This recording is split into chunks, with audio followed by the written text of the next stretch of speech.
Hello and welcome to Enchantment of Eternity. Here to do a live discussion on the entirety of Season 3 of Star Trek Discovery.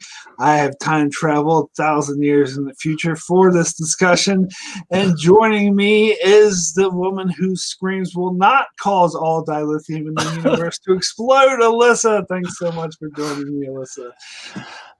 Thank you, Mark, for having me. Looking forward to discussing Season 3 of Discovery with you.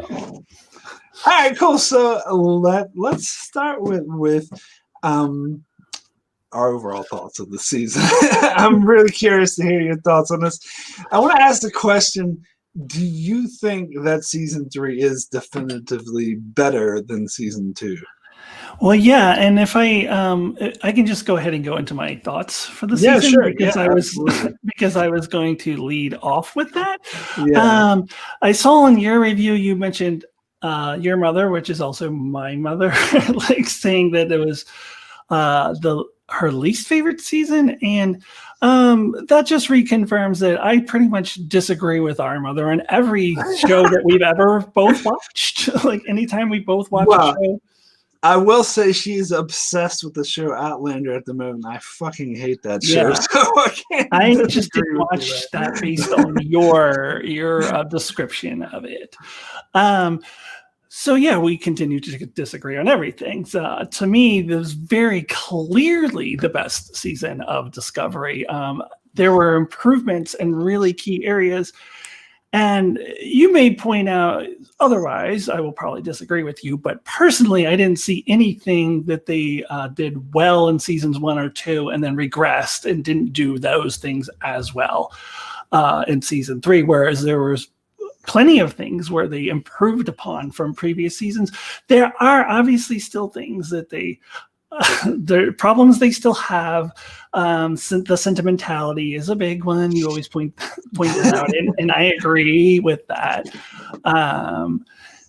It was not always horrible, but there were definitely some really bad sentimentality moments that continues throughout the season, and I'm sure other things will come up as we get talking. There were things that I didn't like that I think they still need to improve on, but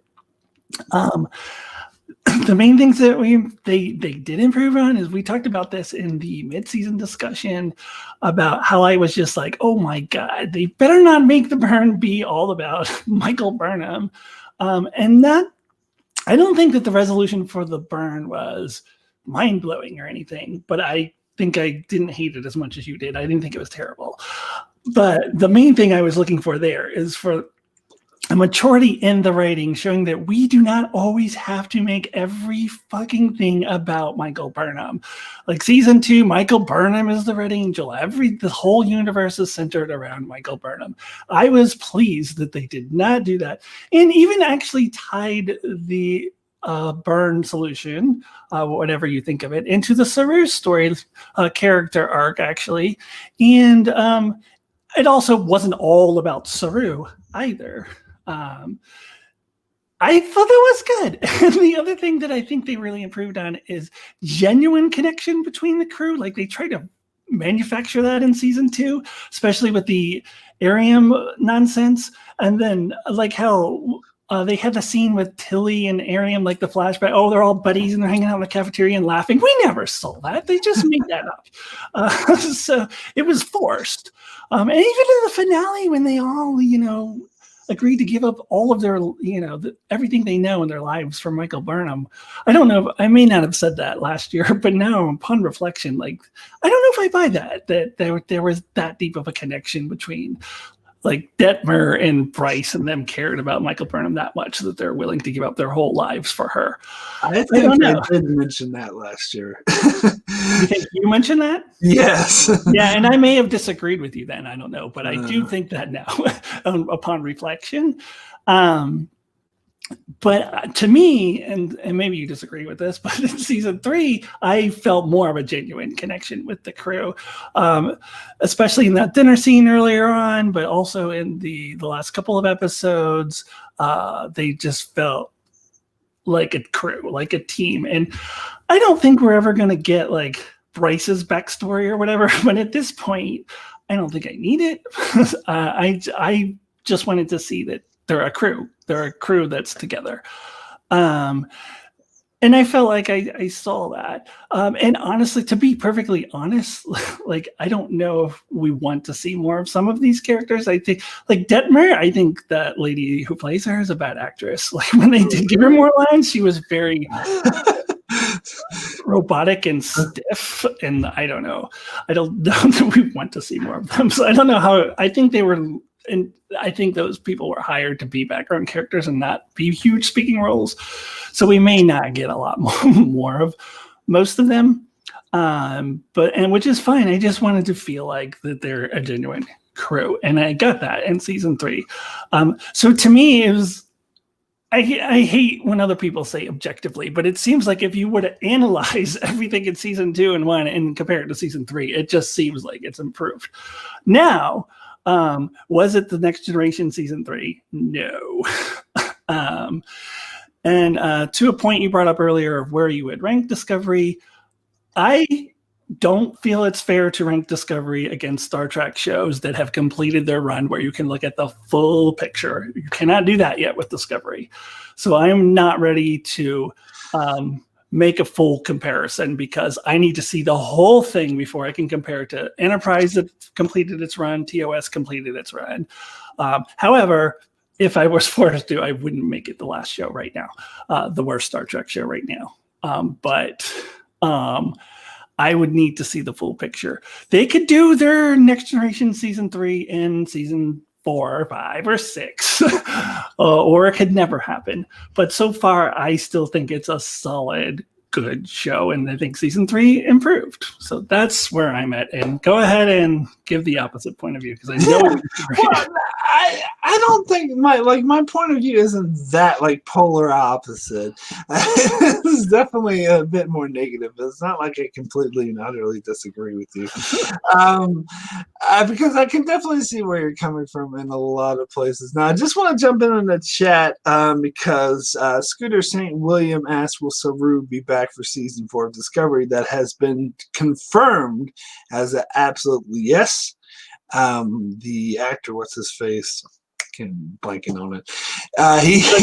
Doug Jones, Mark. Doug Jones, of course. Jones. Yeah, he has been confirmed to be. Now, will he be a series regular? That I can't tell you, but he definitely will be in season 4.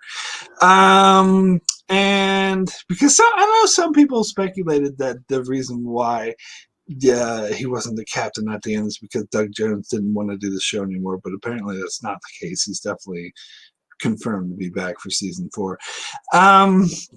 Yeah, so, and hello to Matthew Ross, Scooter St. William, Cardinal Doomsday, of course. Great to see you all here.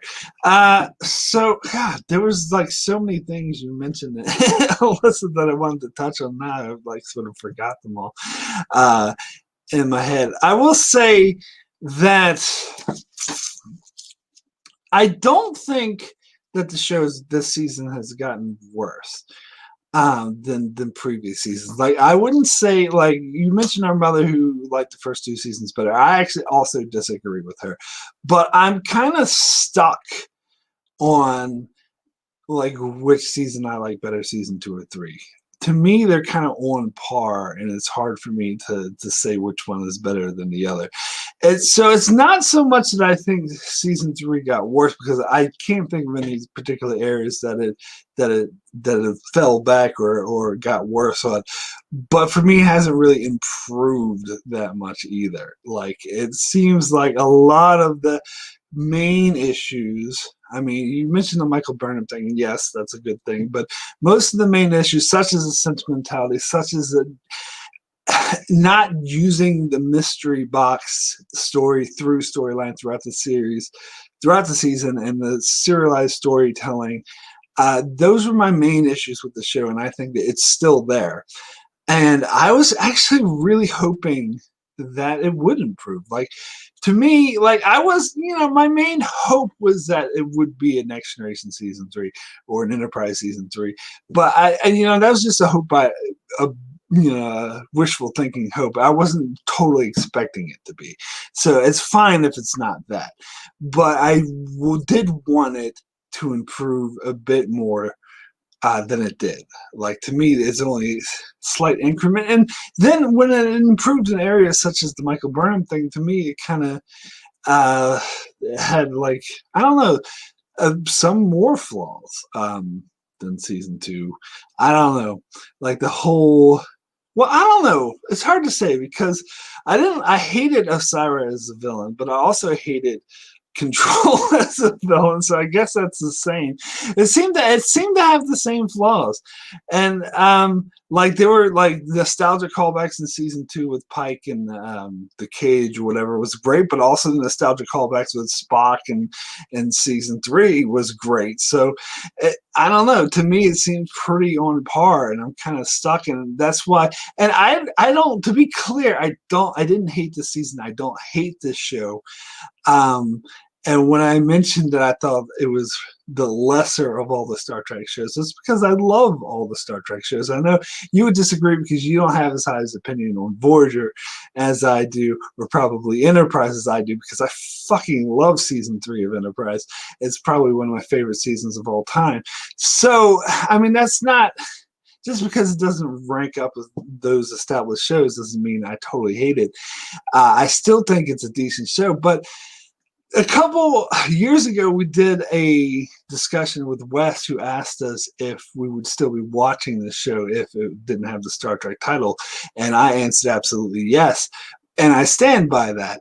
But I don't think I would be as sort of, gotta watch it every week, gotta do a review on that sort of thing. It would be more of a casual watching thing.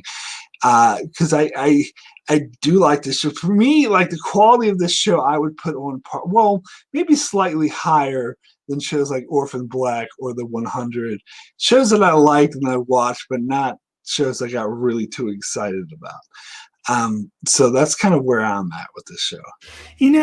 And I saw you address that in your review, the question of would you watch it if it didn't have the Star Trek title on it? And maybe I overthink things, but what would the show be then? Are we talking about like Star Trek exists, but it's not Star Trek, or Star Trek just doesn't exist at all and it's its own thing? Because it just depends so much on being in the Star Trek universe that if you took Star Trek out of it, it's a different show. So would I like that different show? I don't know. It would be a completely different thing because it depends entirely on Star Trek's existence. So I just can't break the Star Trek out of it. I don't think I agree with that. I think you could change the names.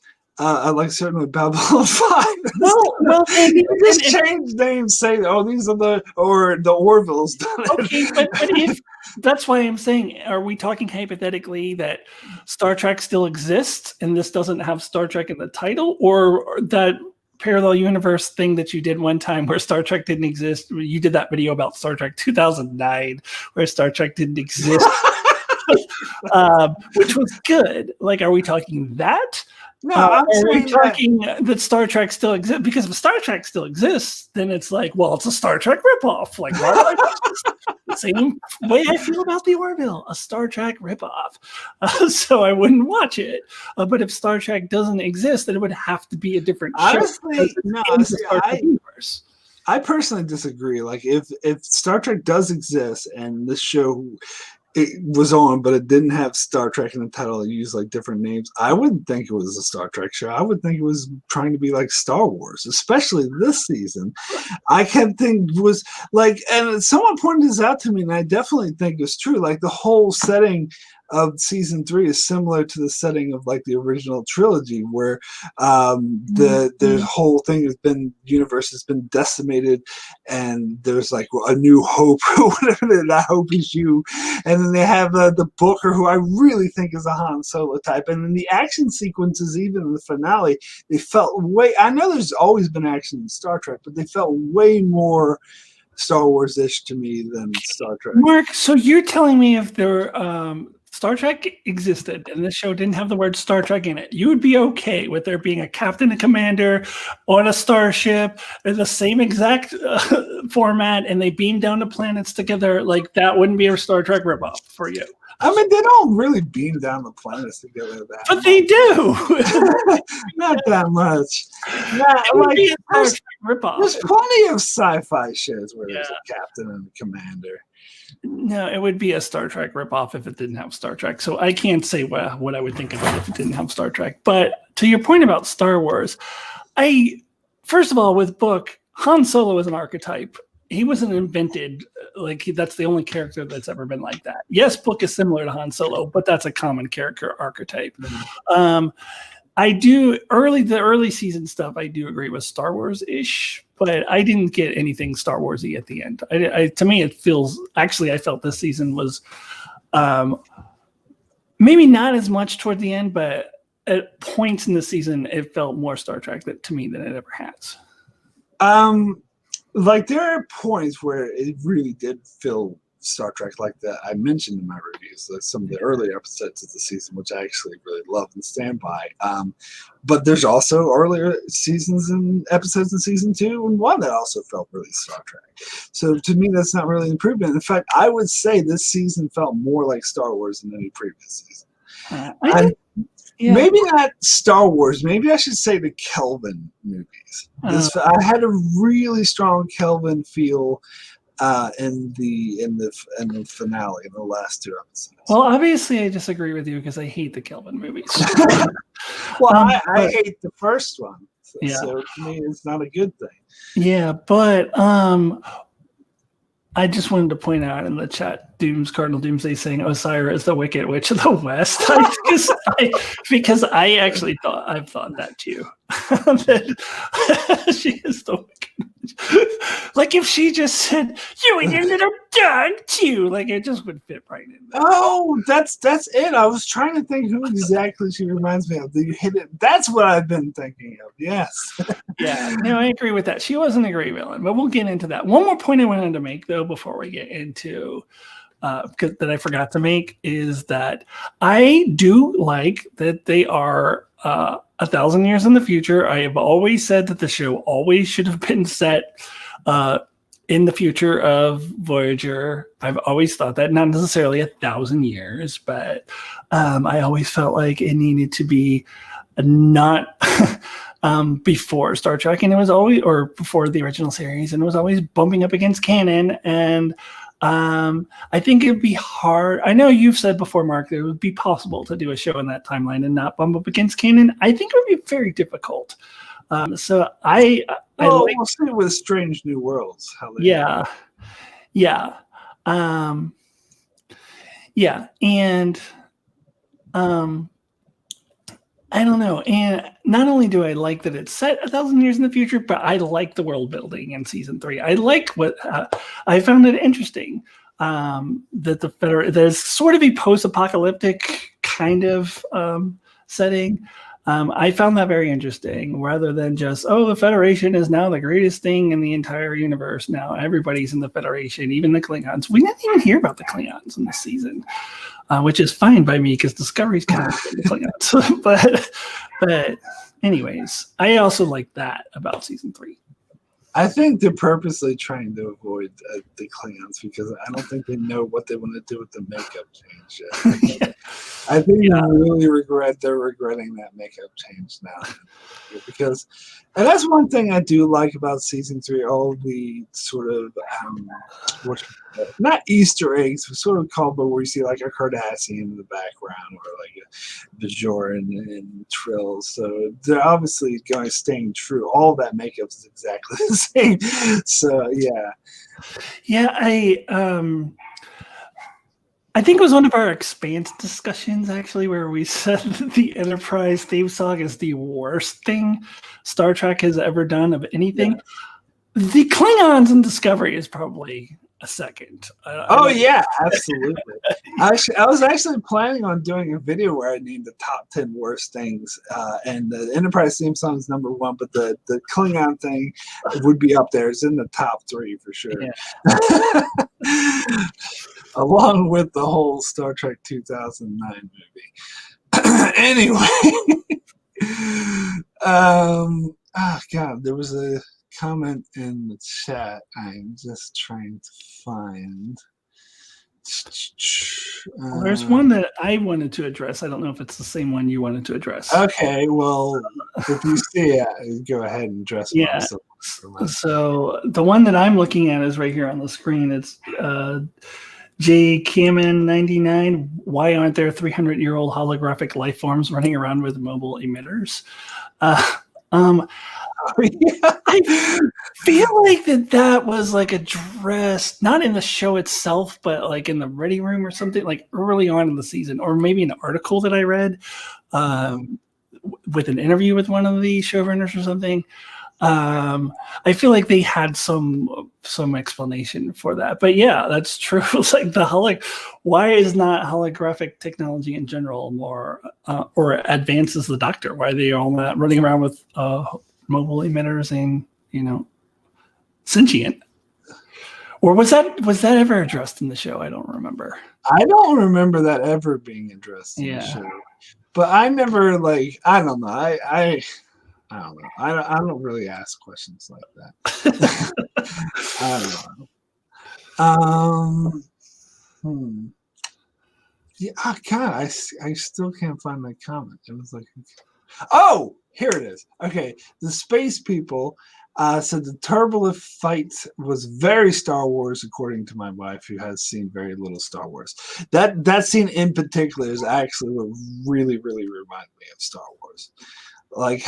Because I just watched like a couple episodes of Next Generation and Deep Space Nine, and then I watched this episode, and I'm thinking it doesn't feel like Star Trek. It feels like Star Wars. The way they have to hang everything on this huge. It felt like, actually, in my review I compared it to Nemesis, and that's what it reminded me the most of, where they have to have the hero fight the main villain while he had the side fight there with this case Booker fighting the main henchman. To me that's not specifically Star Wars, but it is one of the things that I mentioned that the show still needs to get better at. I would love to see season 4 not be a showdown with a villain, like at the end. That would be an improvement. I mean, I guess at the end of this discussion, we can talk more about what we hope season 4 needs to do. But as I mentioned, I don't completely and totally hate this show. But I'm just not all that excited about it. I think personally, I think where you and I differ the most is that I think season 3 needed to be better. And the fact that, and I'm just really sour that it's not. It doesn't need to be Next Generation level or Enterprise season 3 level, but it needed to show some improvement. And I don't think. And I guess I'm also disappointed because I loved episodes 2 through 5 so much, and it seemed like for me the season had a huge drop off that I never recovered from after those 4 episodes. Yeah, no, I don't think our big disagreement is that it needed to improve. Our disagreement is that it didn't improve, because I think it did. And I would say, I don't know if you just did an analysis of the writing, the directing, everything. It just almost objectively is better than season, but it's not objectively. It's my opinion. But just because I hate it when other people say that. But I just feel like it's definite to me. It's very clearly improved. Not a huge leap in quality. Actually, the best comparison that I came up with, and it's not 100% accurate, is Deep Space Nine season 2 over season 1, because I just did my season Deep Space Nine rewatch, and I noticed an immediate difference in quality in season 2, but it still had a lot of problems. It still has rivals in it, which is, I think, was my number 2. Oh my God! That's, to me, it was better, but still had room for improvement. That's what I saw, but it definitely wasn't Next Generation season 3. I think you and I differ a little bit on Enterprise season 3. I also thought it was a lot better than seasons 1 and 2 of Enterprise, but I didn't think it was the best season of all time or anything. But it definitely was a huge improvement over seasons 1 and 2, which were still the worst seasons of any Star Trek show, in my opinion. I don't. I usually like you. I usually don't like to use the word objectively, but I don't care. I will state that season 3 is objectively better than the first 2 seasons of Enterprise, and anyone who thinks otherwise is objectively wrong. I'm sorry. Yes, no doubt. There is no way you can deny. Although people have argued. Yes, that I've seen some videos. I'm like, what are you, fucking crazy? But anyway, in the chat, I have to say this. Matthew Ross, and I'll say it in the voice as intended. Nemesis! Nemesis is movie forbidden! You know, the Star Trek 3 Search for Spock reference. You can get that anyway. I don't remember that. It's been a while since I've seen Star Trek. So remember when McCoy goes in the bar and he tries to charter flight? He says, Genesis is planet forbidden. Place right, you name, money I name, otherwise bargain. No. That's right. Yeah, it's been a while since I've been meaning to do a movie rewatch, but I haven't. All right, are we ready to actually start getting into? You had said before we got on air we were going to go by character, which we didn't at all. I mean, do you want to do that, or you just want to keep going on? I don't know. We're enjoying a robust discussion. I thought there was something else I wanted to say, actually. I mean, I guess what you're saying, because, I wanted to respond to what you said. I guess you're right. That is our main point of disagreement, is that because I can't see that the writing has really improved that much. As I said, it still seems like, and this is the thing I think with all modern Trek except for Lower Decks, which is great. But the first 3 seasons of Discovery and Picard, first season of Picard, there's like stuff I love. I'm like, oh, this is awesome, amazing. And then there's other stuff that I just think is awful, and it has that sort of combo of that, which keeps me from really enjoying the show. And I think that was just as present in season 3 as it was in season 2. Mark, I'm sorry. I didn't really hear much of what you were saying because I got distracted by the chat and Famous Jay saying that he likes the intro song of Enterprise, and I just stood. What? Oh my God. I'm sorry, and I said this before in our Expanse discussion. Whenever I hear someone say that, it a little piece of my soul dies. It makes me think less of humanity as a whole.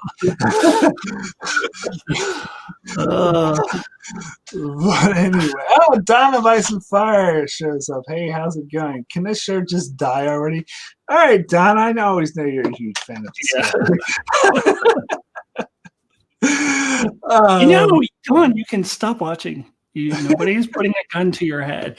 And people were saying that about Westworld too. Like you and I, Mark, both agree that Westworld season 3 was the best, but a lot of people feel it was the worst. And I read in our whole article about why Westworld should just go off the air. And I'm like, well, stop fucking watching it then. I love it. Like, if you think it should die, stop watching it. Nobody is forcing you to. Well, how that's the popular opinion that Westworld has gotten worse when very clearly it's gotten better with each season. That really blows my fucking mind. But anyway.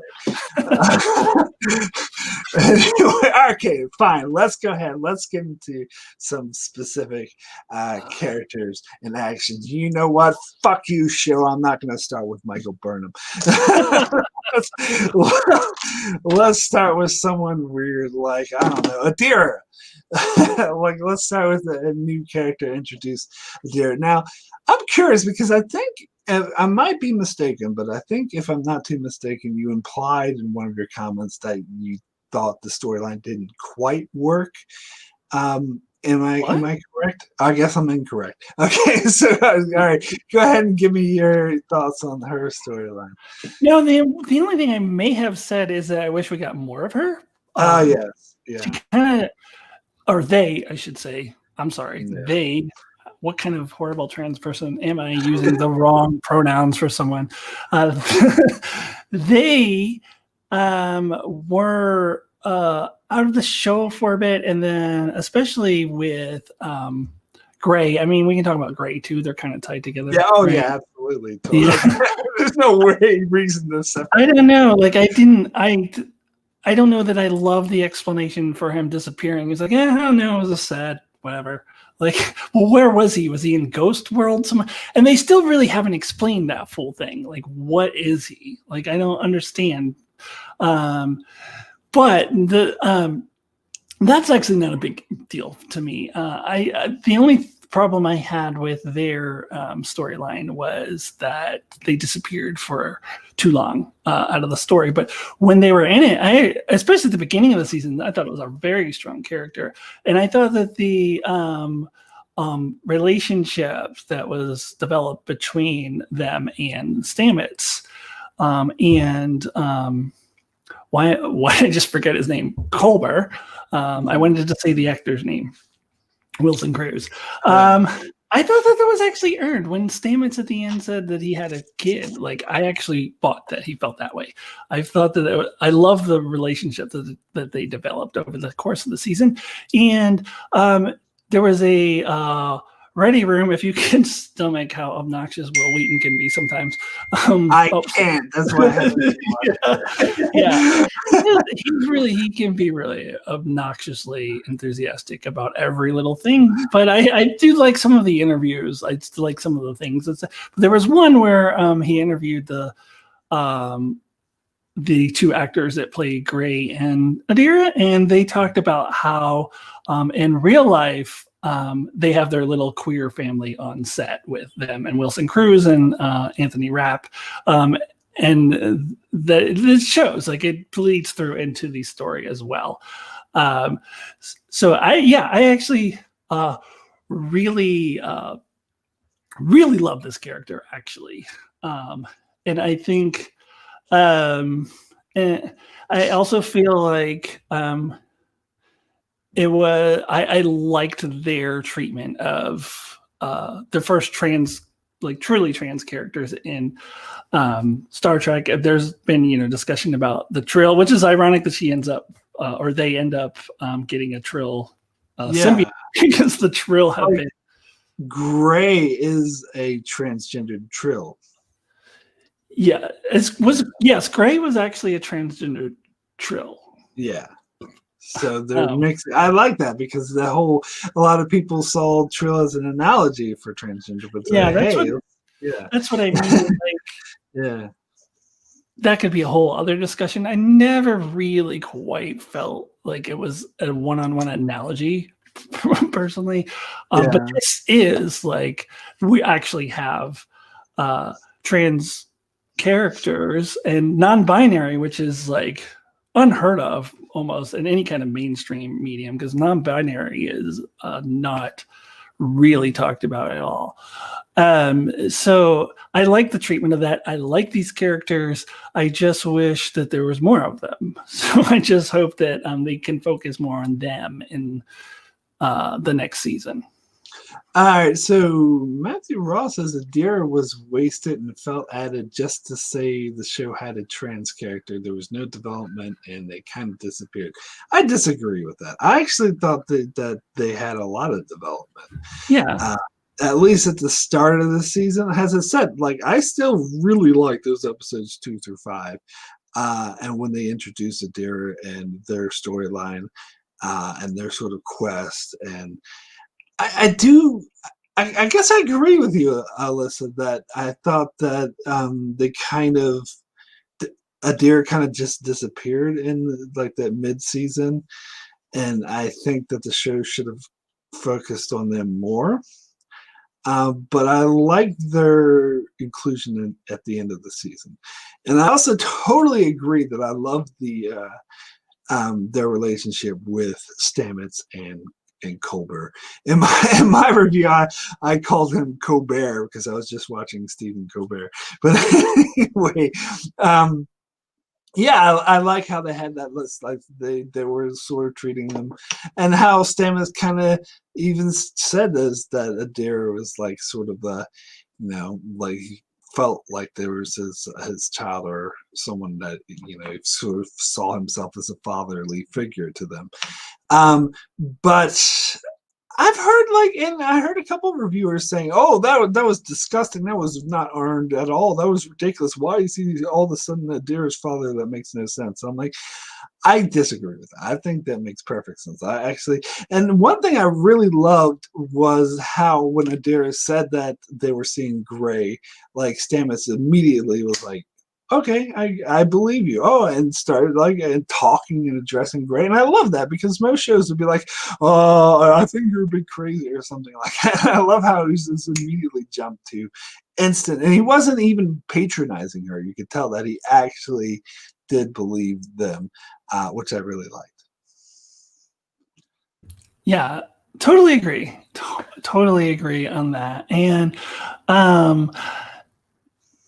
it was cool that when they went to the holographic planet, they could see Gray. I still want some explanation on what the hell Gray is, but maybe they'll explore that later because they kind of seem like Colbert was like, "Don't worry, we'll make it so that we can see you permanently." So I don't know if they're just going to abandon that or if that's something they will follow up on later. So maybe if they do, maybe they can explain what the hell Gray actually is. Because they never really have. Now, Matthew Ross brings up a good point. I was thinking Matt complained about episode 3 or whatever, whichever episode they went to Trill, about why did Michael Burnham have to be the one who jumped in the thing to save Adira? And I did agree that was the show sort of having Michael Burnham be the center of attention, the savior of everything, which it didn't actually make sense for me for her to be the one to save Adira, but. I don't know. Yeah, I can't argue with that. I feel like, that might have been the only episode where they really interacted, those two characters, and then I don't know if they interacted much at all after that. But yeah.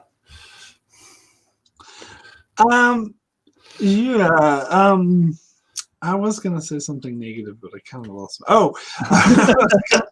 I was gonna say that I do feel like you're bringing up the whole thing with Gray and how what's the deal, and so that kind of makes me.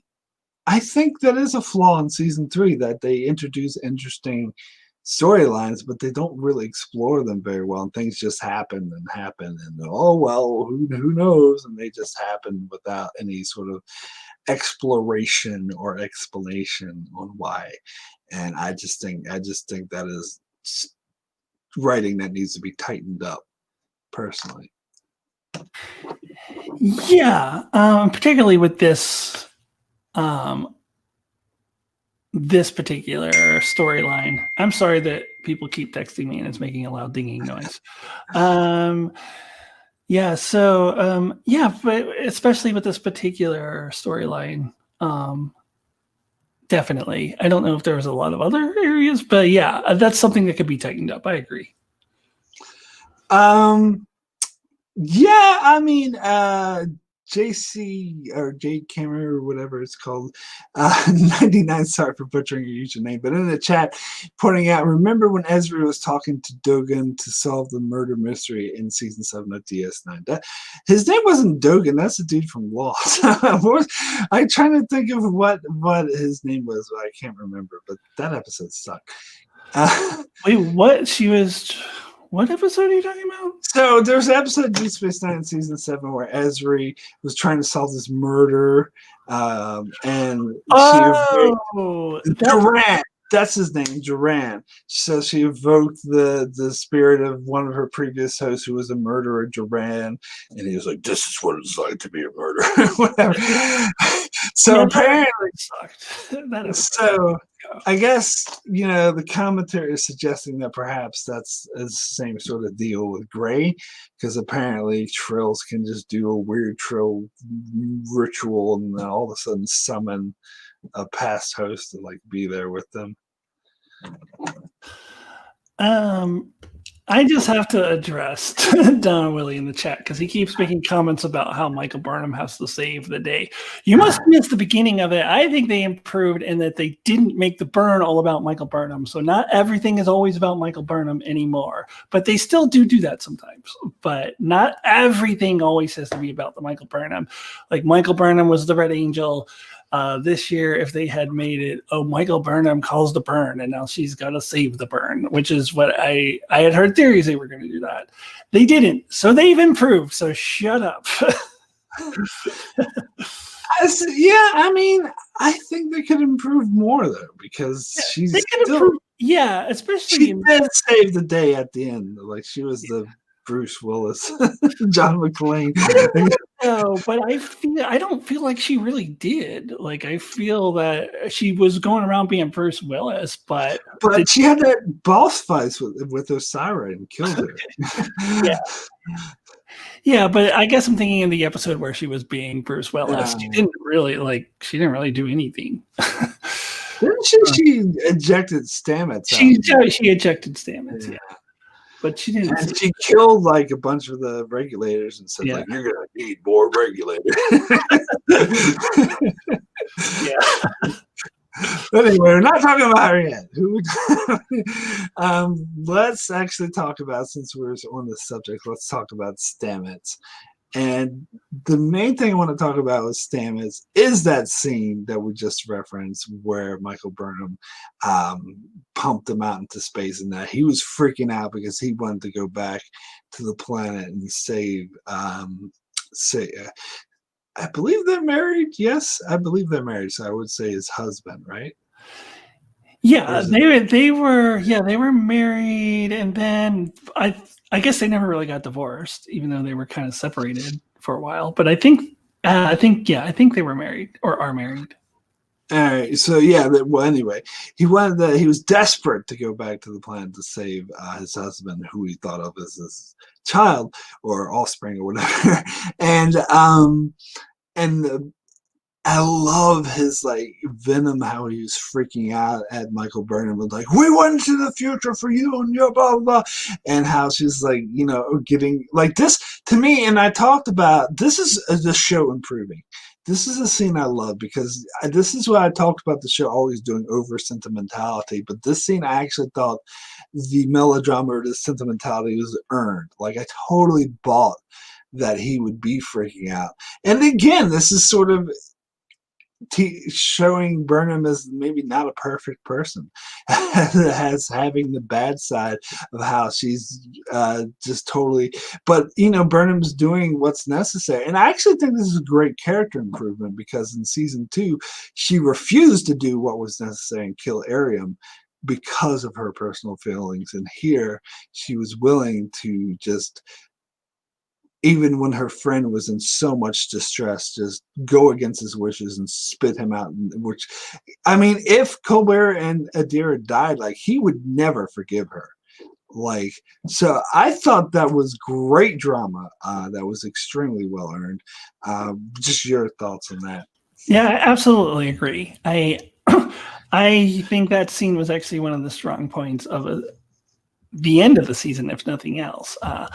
I love that. And I also did appreciate that in the finale, when Burnham and Stamets see each other again, Stamets just kind of like, kind of like gives her this look like, yeah, maybe I'll forgive you later. Kind of like, but we're not there yet.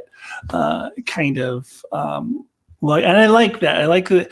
And that's something that I hope that they just don't like forget about it in season 4, like it never happened. I think that he did have legitimate, harsh feelings toward Michael, and I don't think it's something, even though he does have Adira and Colbert back, that those are some feelings that he'll easily get over. So I hope they don't just pretend like it never happened in season 4. And I liked that scene at the end that kind of, he gave her this look that showed that, yeah, I'm not over it yet, but whatever. I absolutely loved that scene. And I liked Stamets overall in this season.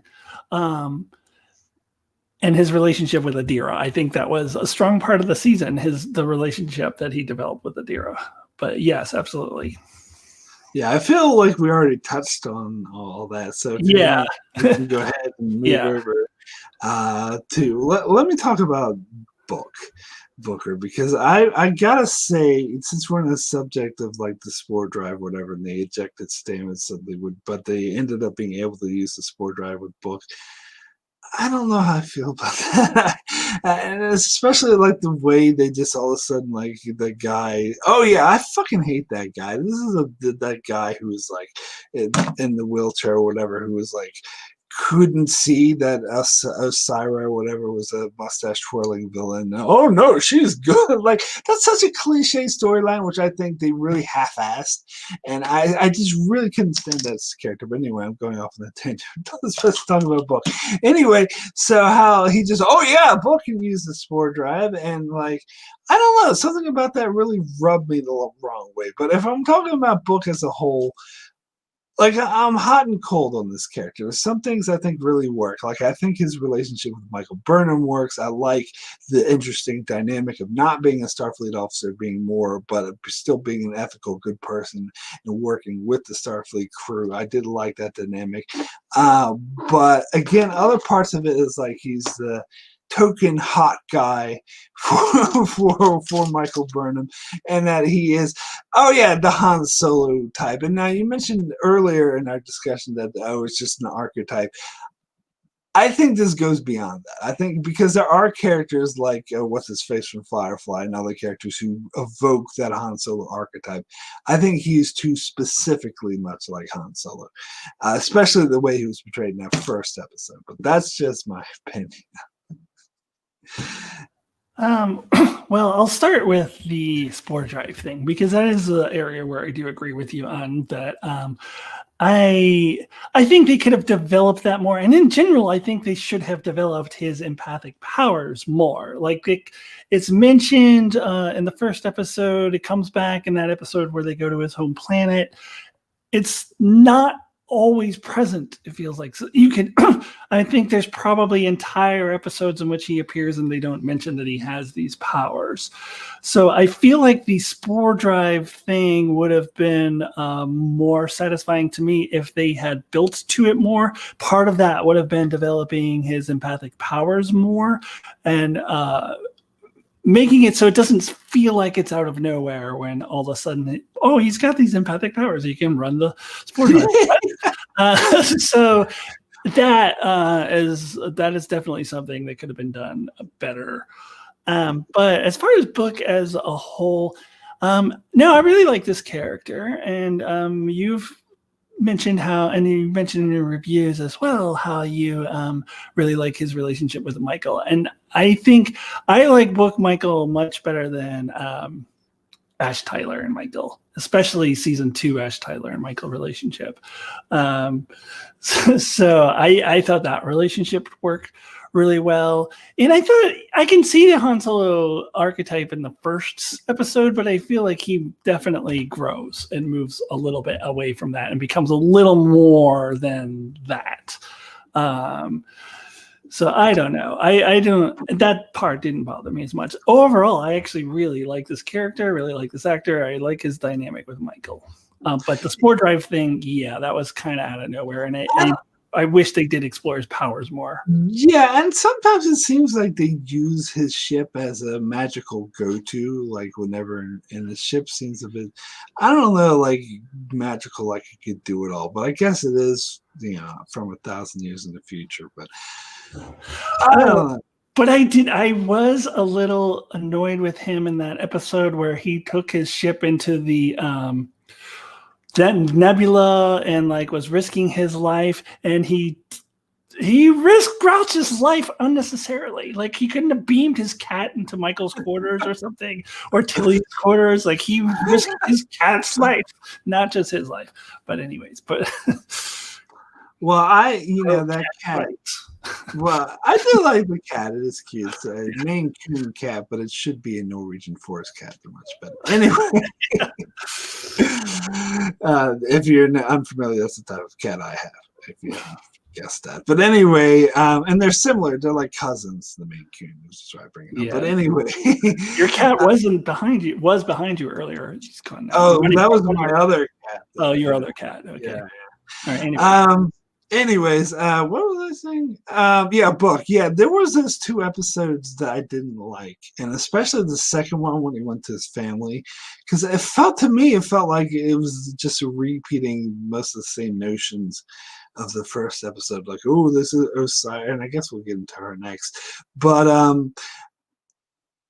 like I didn't give a fuck about that Andorian guy. Like and when he died, I'm like, oh, he died, whatever. Like I never cared about this character whenever they brought him up, and I think he was developed well, or the show gave me no reason to give a fuck about him. I agree with you on that. But in real life, he's Mary Wiseman's husband. So they just wanted him to have a role in the show. I don't know. They needed him the universe reason. No, I absolutely agree with you on that character. I never liked that character. I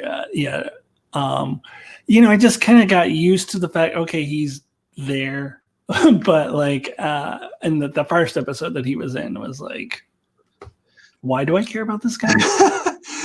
But I also felt like, I don't know if you felt this way, but I felt like the whole storyline with his family and his home world, how they had those animals they're trying to save in the sanctuary. Like, to me, I didn't really get all of that. I don't think that was explained very well. I also didn't really care anything about any of that, just because I don't think it was developed really well, and I didn't really understand what was going on. We have a disagreement on this. I mean, I didn't think it was like the best thing ever or anything, but I did. I liked that we got to see Book's homeworld and see his backstory, and I didn't have a problem understanding it. Like, I liked it. It wasn't the greatest thing ever, but I think I probably liked it more than you did. But I don't get, like, what's the deal with those animals we saw him save, and maybe you can explain it to me. Oh, and now I forget, but I understood it at the time. Like, I haven't thought about that episode in a while. But if I watched it again, I could explain it, or if you had asked me at the time, I could have explained it. But I forget now what the deal with that was. It wasn't super interesting. I will say that it was, but I did like that they did explore his background. All right, let's talk about Osiris next. I'll let you go first because I think I already expressed my feelings about her. Her. I mean, I don't think there's a lot of disagreement on this one. Like, as I said earlier, I really hope that in the next season, maybe we could not have to have a big bad villain that they have to show down with at the end of the season. She was definitely mustache twirly, and while I did not hate the scene with her and Admiral Vance as much as you seem to, I also do not feel that it worked. I feel like they were trying to retroactively give her character traits that were not previously established. And yes, they should have, as you mentioned in your review, they should have done without the like killing her nephew because he failed her. Like that. I think if they had left that out, maybe the scene with Vance is more believable. I didn't hate it as much as you did, but I just feel like I liked the effort, but it didn't really work. And so, yeah, and this is one of the areas where Discovery definitely still needs to improve. Let's have them have an obstacle to overcome that isn't necessarily a villain that they have to defeat. And this villain did not work well, and Control was not a great villain either in season 2. So quite honestly, people might disagree, but the best villain to me so far they've had is Lorca, but that's my opinion. But not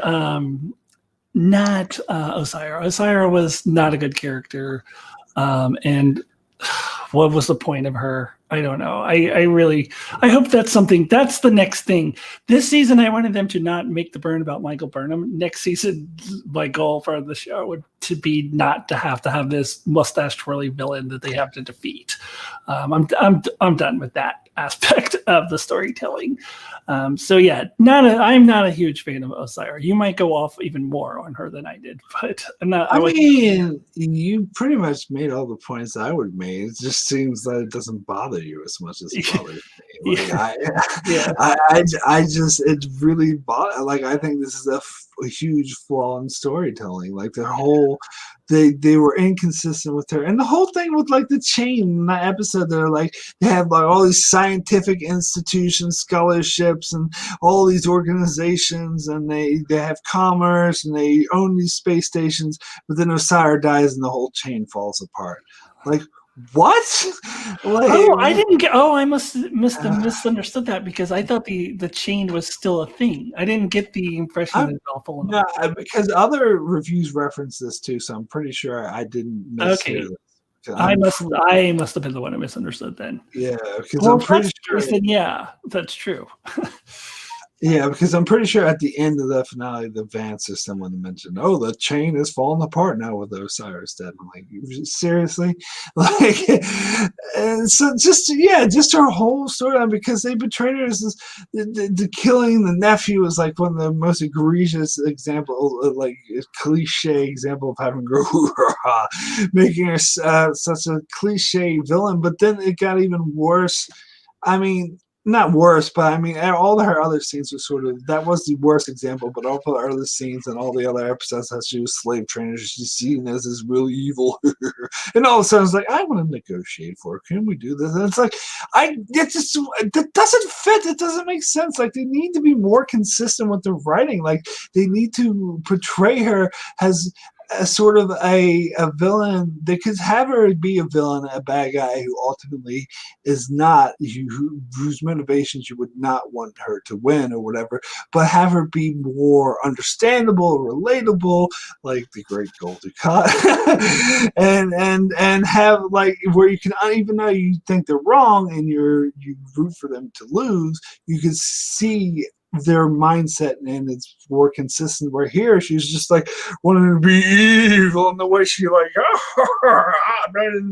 and bad talking. It's like I thought she was a terrible villain, and I gotta say I think I agree with you that Lorca was the best villain in Discovery. I think by default because all the villains in Discovery sucked. I hope that in season 4 they just don't have a villain. Like, just don't have one because I don't. I agree. And I just want to point out, Dawn in the chat said, Alyssa, I can't believe you didn't like the Proto-Borg from season 2. I will say, though, I was kind of hoping that I thought Picard at the end might try to connect, or maybe they still will, I guess, try to imply that Control is connected. And I would have liked that. It would have made me like Control more, I guess, because it would mean more, but they didn't do that. I guess they still could. But yeah, that weird thing that tried to end the universe in Picard, but then it's like, oh, they turn off the beacon. Let's just turn around and go. Like, yeah, they connect that to Control. Yeah, then I would like that. But yeah.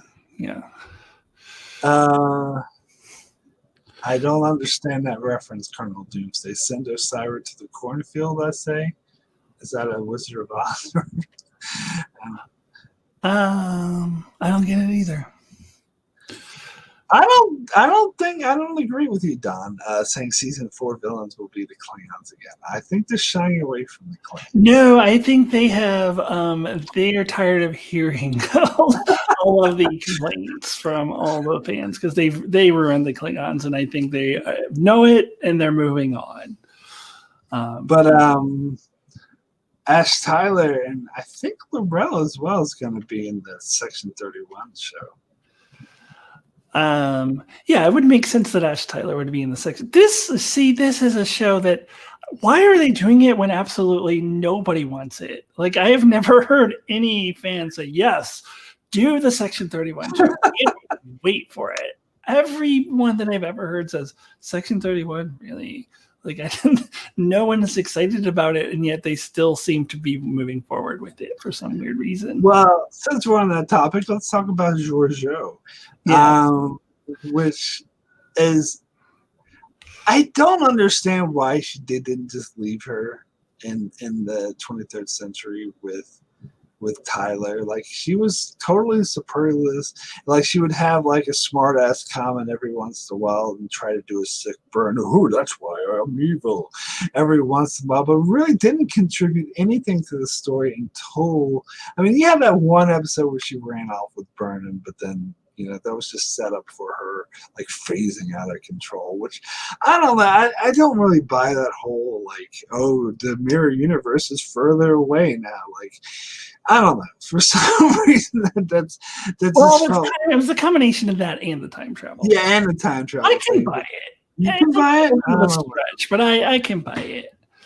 I mean, I don't know. Like, it's not the worst thing ever, but I don't know. It kind of bothered me a bit. It's kind of just plot convenience in order to get JoJo back to the 23rd century for the Section 31 show. So why didn't they just fucking leave her there? So you've told me before that you heard it confirmed somewhere that she's Section 31 is definitely going to be in the Discovery time period, and yet I've seen millions of articles speculating on what century did she go to. Maybe she's going to be Section 31 in the Next Generation times, maybe in the 26th century.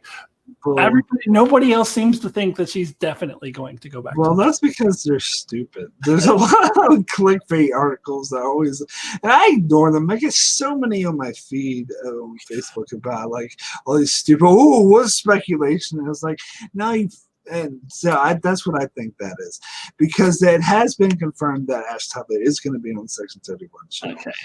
And so unless he time travels too, which that would be fucking ridiculous, I'm pretty sure they're going to set it in the 23rd century. And so for me, it's very clear that she went to the 23rd century. And I've heard other reviewers say that too. Anyone who pays attention to the production news, that clearly she's gone to the 23rd century. So she can do the Section 30, because she is definitely confirmed for the Section 31 show. I gotta say, the two-parter with her, I actually liked.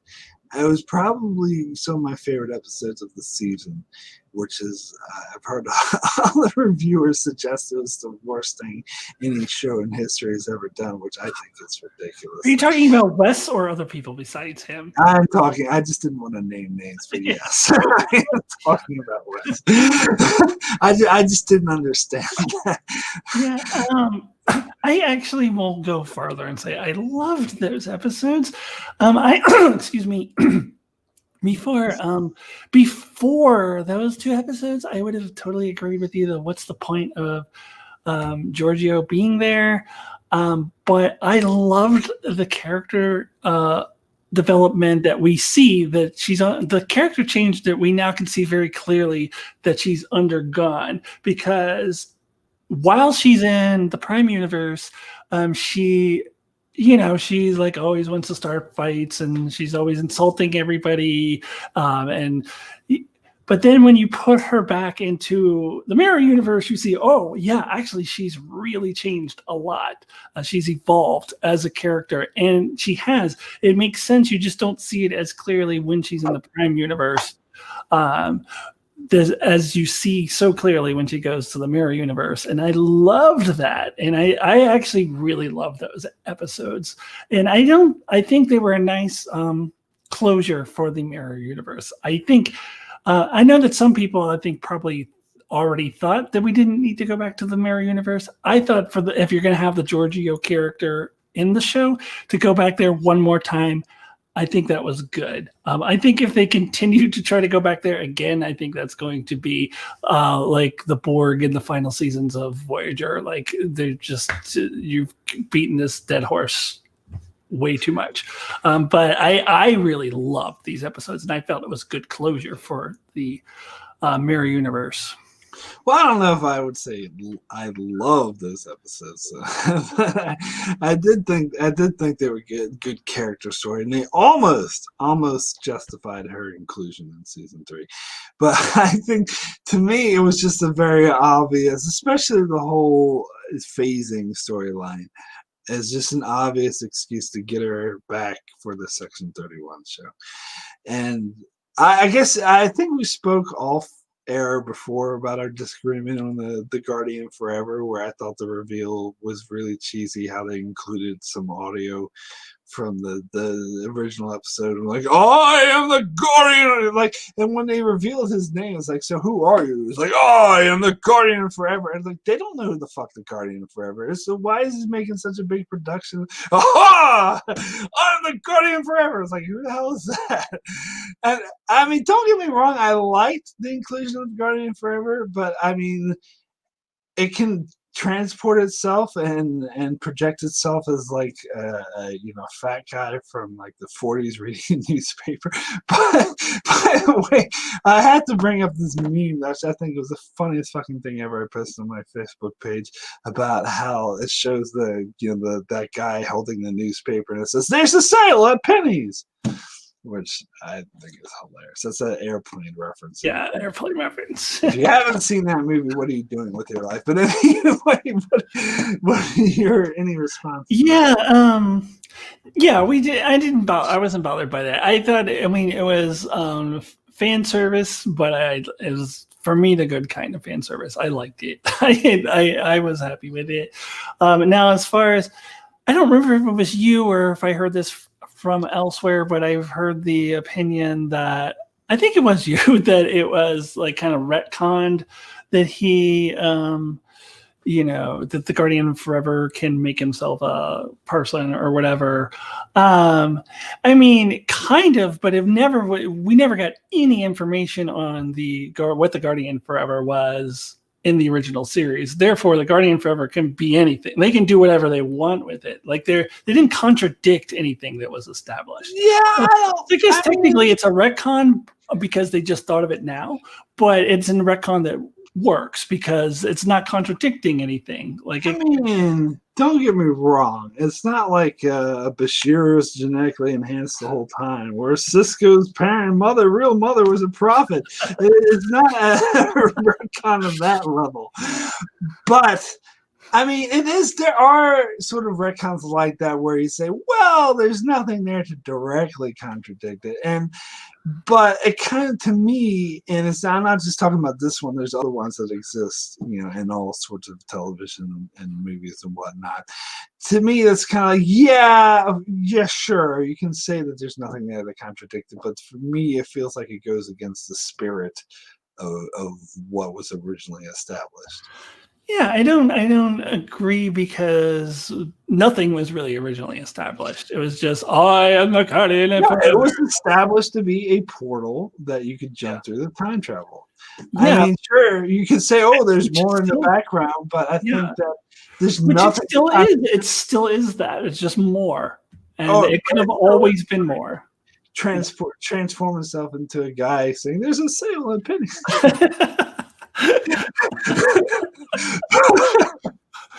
Neon's getting and Neon's getting larger. What do you make of this? Well, I can make a hat and turn it back over.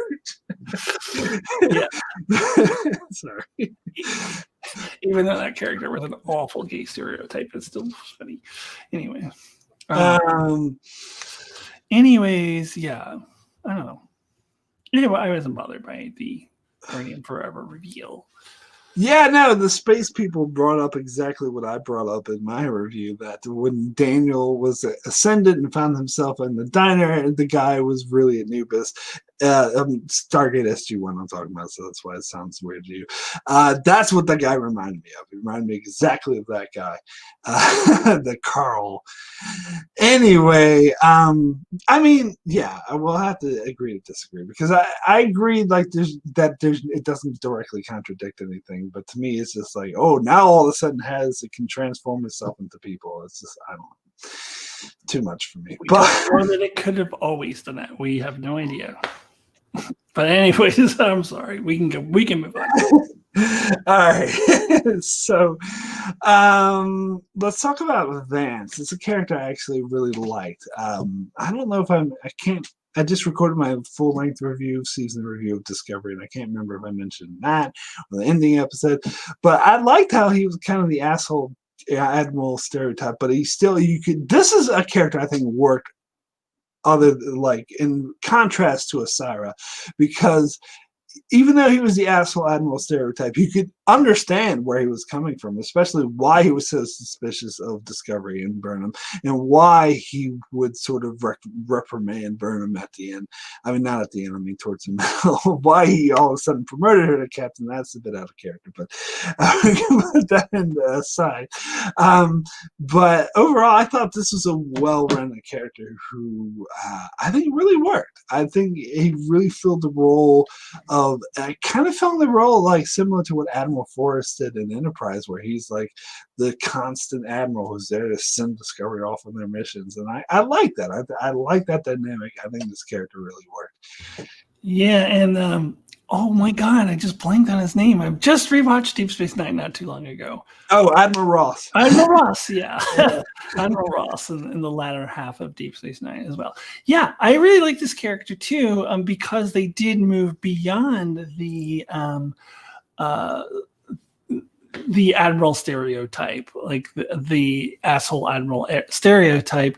In the first episode he was in, I was like, that was actually an episode you actually were more positive on than I was. Which episode? The first one where they went to Starfleet. And, oh, really? Okay. Yeah, it was fine, but I actually didn't really like that character in that episode because he was the stereotypical like asshole admiral, but then he developed and became a much more interesting character. And yes, you did like grow to understand why he was behaving that way in that first episode that he appeared in. And you really it was a really well-rounded character. I really like this character and the actor as well. I thought this character was on point. All right. God, I lost my train of thought because I wanted to move on. Because I think that's pretty much covers Vance. I think he works in that role. God, what characters am I forgetting? Because I thought there was one. We have a whole bunch of characters we haven't talked about yet. Oh, Sobru. That's what I was going to. Yeah. Let's talk about Sobru. You were saying you really liked the storyline this season. I don't know. Like, I didn't hate it. But I didn't think there was anything particularly great about it. So I wouldn't say it was great. I just well, what do you think about it? Yeah, no, I don't think it was like anything amazing or great, but I did like it. I did like that the burn was related to Sobru and not Michael Burnham, and that it was not that Sobru caused it, and that he had this like longing for his people made a lot of sense, and that should we just talk about the burn while we're talking about Sobru, I guess, because we're not yes, absolutely. Because with the initial reveal of what the burn was, I think I was like most people, like, that's it. Like, I mean, but I was relieved, partially relieved too, because I really was afraid they were going to say Michael Burnham somehow caused it. And now Michael Burnham's the only one who can fix it because she caused it. Or that I also heard the theory a lot that they're going to go back in time and prevent the burn from happening. And I was like, please don't do that. So now, see, I never thought that would be the case. I think they I didn't really believe they would do that, but there's always a chance that they'll. But I think they made it very clear in the season that they were going to stay away from time travel with the whole, it's outlaw, but who's enforcing it? Yeah. Yeah, that would be impossible to enforce. Anyways, so like I didn't think it was like mind-blowing or anything like that. I felt like it was kind of in some ways like a safe way to explain the burn. Like it's kind of cliche, it's kind of old hat, like the whole thing where it's somebody uses telekinetic powers to cause this big disaster. So it felt like the safe way to play it instead of trying to do like something truly innovative or really clever or inventive or anything next level. But at the same time, to me, that's still better than it sucking. Like it's still better than it being Michael Burnham being responsible for it. So this is an area I would like, okay, so next season you need to be more than just not sucky. Like you need to actually have your mystery be. I remember like going back to season 2, our season 2 discussions, there was a point in time where I said that if Michael Burnham was the Red Angel, I would rage quit the show. But then I ended up being, all right, fine. Yeah, I was actually surprised on your turn. Yeah, I was like, all right, fine, I will accept it. It was still not my favorite thing, but I was like, all right, whatever. Because Michael Burnham wasn't always the Red Angel. It was her mom too, so part of the time. But it's like also like I also didn't want any of her like family member, like I didn't like one of the, I think we talked about this in our mid-season discussion that like one of the possibilities for the burn, like her dad did it. No. So I appreciated that they tied it into Saru, but I feel like it was, I wouldn't say Saru's storyline was great, but it was like, to me it was solid. It was here's a good story for him. I'm pretty sure you cited Saru's storyline as a reason why season 3 improved over season 2. Well, I cited it as that the fact that the burn was related to him rather than Michael Burnham, and also it wouldn't be better if Saru caused the burn himself. Because you still have to have one of your main characters being the cause and then the solution of the burn. But that it was more related to him. And Michael Burnham really had nothing to do with the burn.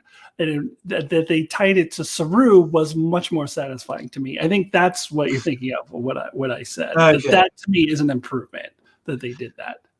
Well, I have thoughts on Saru and I have thoughts on the burn, so I'm actually going to separate them. First of all, as far as Saru goes, I got a hot take for you. I don't think he's a particularly good captain, which is part of the reason why I'm not as upset that. I agree with that. I do agree. I do agree on that one. I mean, everyone knows, and I've gone in and in over and over about the episode. I think it was the 5th episode of the entire show in season 1. I still can't get over the fact that Sobru was so incompetent when he had to take over for Lorca when he was the captain, and he was sanctioned the torture of a sentient being. You'll never let that go, Mark. I never will let that go, ever. But I thought that, but I am willing to go with them. I was like, okay, but they improved upon Sobru's character since then. I was like, okay, I'm willing to give him a shot. And I don't know, he wasn't as bad as he was in that episode, to be fair. But I still think that he wasn't a particularly good captain. Like, he did seem a bit wishy-washy and unsure of what he's doing. Yeah, so I don't know. And now, as far as the burn goes, can I just comment on that? Oh yeah, sure. Go ahead. Yeah, go ahead. I agree, but I thought with the episode where he was trying to create camaraderie with the crew and have them have the dinner and he failed, I thought that meant he's learning and he's going to become a better captain, but I feel like he didn't really. I don't feel like he became a better captain after that. I thought they were setting up a story arc where he becomes a better captain. I kind of like that dinner scene. I love the dinner scene, actually. Yeah. I'm just saying I thought that was going to set something up in the future that they didn't really follow through with, which is that Saru is going to become a better captain. I thought that was him learning from his mistakes. Yeah. But that's my complaint about season 3 of Discovery. It seems like they're setting up for a lot of interesting storylines that they never really follow up on. And they kind of just die off. Like the whole thing with Detmer, that felt really unsatisfying. Like, oh, they're going to finally flesh out this character. But not really. It didn't really seem to go anywhere. Yeah. And that was one thing I didn't like about the dinner scene, the way that her and Stamets were bitching at it. It felt really fake. Like, it didn't really buy it. I'm sorry. I still think it's a bad actress. Weird in that scene. I was like, what? Are you a crazy person? What is even happening? I just think that's not a good actress who plays Detmer. But anyways, the burn. We're going to talk about the burn. One more thing I was going to say about it, because you referenced the dinner scene earlier in our discussion. Were you talking about that one? Because I thought you were talking about the one where, I guess it wasn't really dinner, where they were saluting Giorgio after she left or whatever. Because I thought that one was stupid. No, I was talking about that scene. Okay. Because to demonstrate how the crew comes together, because they it showed you like how they bicker and how they are still all experiencing and it's more like the scene. I thought the scene when they went down to the tree was kind of nice. Like, I don't know, but yeah, I was talking about that dinner scene, not the thing with Giorgio. No. Yeah, I think they need, like, I didn't notice anything wrong with Detmer's actor personally. It was, for me, it was more the writing, the dialogue, and that whole scene. I think it was just not that good. She's just so flat the way she delivers all her lines. Like, I don't know. Yeah. But that whole, like, saluting Giorgio, oh, it's a, mass murderer, dictator. Yeah. It's like, call us names and threaten to kill us. Oh, we're going to miss her. Yeah. And how that reminded me of the Aryan funeral thing, how it's just really not earned over sentimentality. But anyway. I still think the Aryan one is the worst, but yeah. Well, the funeral, yeah. I mean, I think that episode, actually, I think you badmouthed the episode earlier. I actually love that episode. Like, no, I love it. What you did is the hilly scenes, whatever, the flashbacks with her. Well, no, they were trying to retroactively make it like that they had this strong connection. It's like, but we never seen that before. Like, what? Sure. I don't know. I didn't mind that so much because I thought it worked for that one episode. Right, but I was thinking more tying that into the funeral scene and how they all like have these big 10-minute speeches about this character. They're like saying, yeah, and it's just like, but we're getting on a side topic. Anyway, when Data died in Nemesis, they're like, we're gonna miss him. They did like a 1 minute and a half speech, and then Arya and this character we don't give a fuck about, they give a 20-minute funeral thing where they sing for 5 minutes. Like, what the fuck?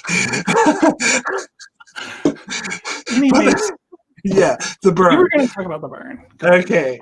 I don't know. To me, and I could be wrong, but to me, it seems like you're just really, really, really hung up on hoping that burn was not the cause of the burn. So anything other than that would be, oh, thank God. Anything I'm not Burnham related, where I didn't have that. Like, I wasn't that, I don't know, for some reason, I just didn't think they would go that route. I wasn't that invested in them. They better not do that, even though I agree that would have been awful. But I think, personally, and the whole thing with the burn, for me, it ties into my main issue with their pacing and their inability to sell, like, the mystery and the serialized storytelling. Because I think Discovery doesn't do serialized storytelling very well. And a lot of other people say, oh, Star Trek shouldn't be serialized, which I think is horseshit. Deep Space Nine, Enterprise were serialized, and they did an amazing job.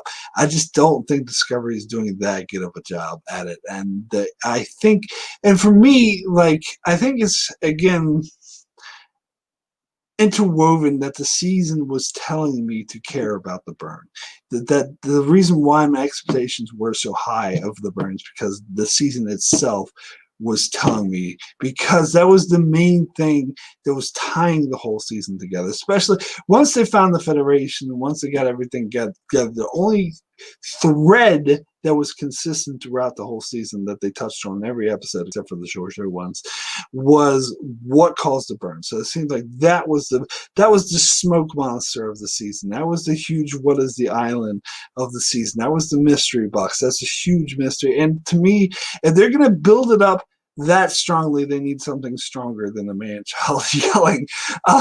Like, I agree that in isolation, the answer of, like, Sobru, and how it ties into his story and how he had to sort of calm this child down, like, I like that. That's a good character story, and it works on its own. But that is not as satisfying enough for the mystery that they're hanging the whole season on. So either don't hang the whole season on that mystery, or find a better resolution. I think doing both just didn't work for me.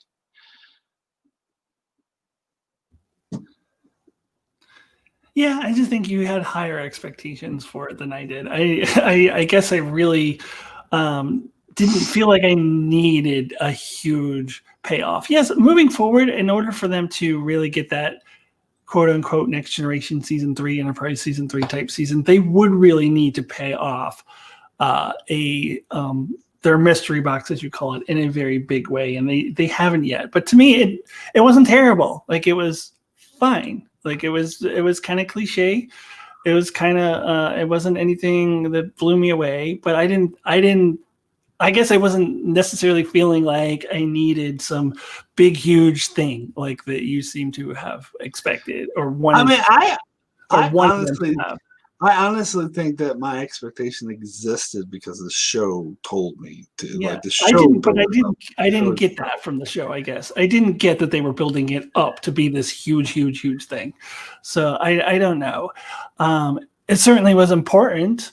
But I don't know. Like, I mean, all the scenes of like Burnham saying, "We have to fight to those. How can the Federation survive?" It seemed like it was the main thread that tied the whole season together. And I will clarify. I don't think it was horrible. I don't think it was terrible. I actually agree it was decent, but the way they built it up, it needed to be better than good. And they could have it. Just don't build it up so much. Yeah, I guess that's what the entire season on. I guess that's where we can agree to disagree, because I didn't get that feeling that they had to do it. But whatever. I mean, I'm just saying they shouldn't build it up so much. If they want to have the Sobru storyline, great. Just don't pin the whole thing. Yeah, I think you're saying the build up was bigger than the resolution, and I don't feel that the build up was that much bigger than the resolution. Okay. All right. Well, I guess we'll agree to disagree on that. Is there any other characters other than Burnham that we haven't gotten to? We haven't talked about your favorite first officer promotion. Oh my God! Do we have to? I don't know, because I don't feel as strongly against it as you do, and I wanted to, like, you really. I felt when you said in one of your reviews that this was worse than Kirk to Captain, I really was fuming, because it's not even remotely close. Really? I think it is. Okay, well, first of all, Kirk went from cadet to captain till he was ensign, which is one step over cadet, to first officer, which is one step lower than captain. So objectively, it's not as big as a leap rank wise. Yeah. And also, Tilly has been on the ship for a couple of years. She has been shown herself to be a capable officer. Doesn't mean she should be promoted to first officer. But Kirk in that movie was like, he was incompetent. He was an asshole, and he wasn't very good at his job, and still got promoted. I think he did one heroic thing and got promoted. He saved the whole universe.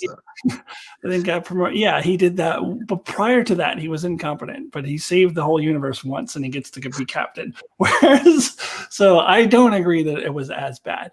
My take on this is, I actually, my fellow trans Star Trek reviewer, Jesse Gender, had to me, the take that I agreed with the most, which was, she felt that that though they've always had Tilly on a command projection, like that was always her thing. She was trying to get into the command program, but that they rushed it too much. Like, it was way too soon for her to have any sort of command position. That maybe if, like, I think I'm saying this, I don't think she said this, but like, if they went 7 seasons and the season 7 finale, maybe after she's worked her way up through lieutenant and lieutenant commander, maybe in the very, very end, she could become first officer, but not now. They definitely rushed her. I mean, she's always been on the command path, but it's way too soon, and she was not ready. And I did like that in the end they did show that she wasn't ready. Like, they made a point to point out like how easily the Emerald Chain took over the ship, and that she wasn't competent. To me, that really speaks to, again, what we were talking about. Saru is a piss poor captain because Saru promoted her prematurely. Like, he shouldn't have ever done that. She wasn't ready for it. But Jesse Ginger said that, like, though it was rushed, once they did it, she liked how they did it. It was fine. And I agree with that. And I know you totally disagree with that. You really hated the scenes with her and Osira. But I liked that Osira was able to touch on her, like, insecurities so I was just one of those people who was like able to. I've met people like that, and who are like, they know where to really put the knife in and turn it because they can observe your insecurities and point them out. And that the way that Tilly was able to respond to that, she did good with that. I like that. I know that you absolutely hate it. but I don't think they should have made Tilly first officer. But once they did, I thought it was okay, and then in the end, they did like express that she really shouldn't have been ever first officer in the first place. Sobru was a shitty captain for doing that. Well, you know that you and I don't see the eye to eye, yeah. So we're not going to. So we're going to have to agree to disagree. Yeah. But Don in the chat brings up exactly what I was going to bring up. That Harry Kim was an ensign for 7 years, and honestly, I think Harry Kim was way more qualified than Tilly personally. He was more experienced. But yeah. That's more of that's Voyager's fault. They shouldn't have kept them for so long. When you said that that Tilly's storyline, like this was her long-term story arc, but rushed, to me, my response to that would be that is the understatement of the year. It's a vast understatement. It was all right, honestly. But they're not keeping her there, so it's not like she's not going to continue being the first officer. Is she? Are you sure? I'm not so sure. I don't know. I hope not. I hope that I got the impression like, yeah, I'm not ready for this. Let's step back. But that's true. She really said that for Commander to Burnham, to be the captain. Like Burnham, you be the captain. I got the impression at the end when Sobru was off doing his, finding soul searching or whatever, that Tilly's going to be the first officer. Yeah, I don't know if she is ready for that, but we'll see. But yeah. But anyway, like to me, and this is just my opinion, I know you completely disagree with it, but just to express my opinion, I can't take the show seriously now. Like, whether or not you think this is as bad or worse than the whole Kirk thing, to me, the effect is the same as it was in that movie. It's like, when that happened in that movie, I'm like, okay, so there's no logic to this universe and things just happen. And that's exactly my reaction to Discovery. And to be fair, it's not just this. It's this combined with a lot of other leaps in logic throughout the entire show. But to me, this is the straw that broke the camel's back. This is too much. So it makes no sense for Burnham, the captain, which I'm sure we'll get into. But at this stage, I'm like, sure, like logic and rank has no meaning in this universe. So why not? Like, why not just make the cap the first officer and have what's his face Linus be the captain all of a sudden? Like, it doesn't matter. It doesn't care. Like, we're gonna have to agree, because like I 1000% disagree with you. I disagree with you as much as another disagreement we can carry on next week in our Expanse discussion about oh my god, about a certain villain. Oh my god! But I agree with Darren on that one. I don't know if Darren will be there next week, but yeah, I think it's that level of disagreement. Like, I could 1,001,000,000% disagree. So I think we may have to just so that we don't spend 3 hours arguing about that. We may just have to agree to disagree on that one. But I will just say that I feel extremely strongly about that, just as strongly as I do about Enterprise theme song. Yeah, and I feel very strongly in the opposite direction. So we should move forward. All right. Okay, so can we talk about Burnham, I guess? Let me ask, because I'm not sure. Did you have an issue with her becoming the captain? No, as I said earlier, I thought that it was earned over 3 seasons. Like, I didn't have an issue at all. And also, as far as the rank doesn't matter or whatever, that's also what happened in Voyager. They were lost in the other, the Delta Quadrant. So it was like, okay, well, I guess the Maquis are now Starfleet officers. And Harry's still an ensign for 7 years. Yeah, so Maquis person is now our first officer, but it was a survival mode. They're trapped in the Delta Quadrant. Now, this isn't exactly the same thing because they're a part of a federation, but they are like distance from where they came from. And it was kind of a post-apocalyptic sort of federation. So yes, the rules are going to be a little bit looser. And that's why I don't have any problem with the rank changing the way that you do. So I had absolutely no problem with Michael Burnham being captain. And in fact, I think she'll be a much better captain than Saru. Well, I actually agree with you there. I blame the thing more on Sobru being a bad captain. Can I ask you real quick though? Sure. Sobru or Archer, worst captain? Because you always talk about how Archer. Archer. you always talk about how bad Archer is. So I was just curious which one you thought was worse. No, definitely Archer.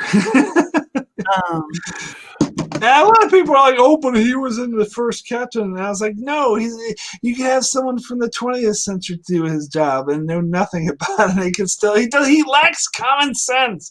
But anyway, yeah. Don says Burnham was always going to be captain at some point, and I'm sure he means that in the most negative way possible. But I do agree because I think they were always building to that. And I thought it was well earned this season. I thought she had a good character arc this season. But this is because what you mentioned about Tilly is what I would say about Burnham, is that she was on that arc, but I don't think she earned it quite yet. I think that they needed to go a bit longer before, and I think it was a bit rushed. That all of a sudden 3 seasons. It's been 3 seasons. I think it's about time she's captain. Yeah, but her whole journey was like she was first officer and then she got demoted and now she's captain again. Like I think they could make her captain fine, but I think they needed a bit more time. I'm gonna hang my hat on this is a little different scenario that's it's not as extreme as being stuck in the Delta Quadrant, but it's a similar type of thing. So you can mess with ranks a little bit more. But they're not isolated the way Voyager is. I know, and I point that out. That's why I said it's not quite the same thing, but it still is an out of ordinary situation, and the Federation is not what it once was. Starfleet is not what it once was. It's a very different dynamic. So I am okay with bending the ranks a little bit in this situation. See, I personally think it's a totally different situation. It's not even comparable. But that's just my opinion. One ship, they are both away from the norm, from their home. But they're a part of Starfleet. They're part of there's Starfleet. It's not the same Starfleet as but it still exists. It doesn't matter if it's not what it was. It's still there. There's still tons of it's a shell of what it was. Like it's a shadow of what it was. So yeah, you're gonna have that would be like a Voyager when there was a Starfleet that is a shadow Starfleet that existed that is nothing like the main Starfleet. Like yeah, you're still gonna bend the ranks a little bit. So I don't have a problem with it. All right, but anyway, let's move on. Because honestly, I didn't have that big of an issue with it. Like, I think we're making it. I think there's other people out there who are going to have a much bigger issue with the Burnham becoming captain than I did. Like, I didn't. Wait. Oh, go on. Whoa, what? Oh, I'm sorry. Keep going. I was going to respond to something I just saw in the chat. No, go ahead. Go ahead. I was pretty much done. Cardinal Doomsday, what do you mean? Since when do I wear hats? Did I say something about wearing a hat that I forgot? Okay.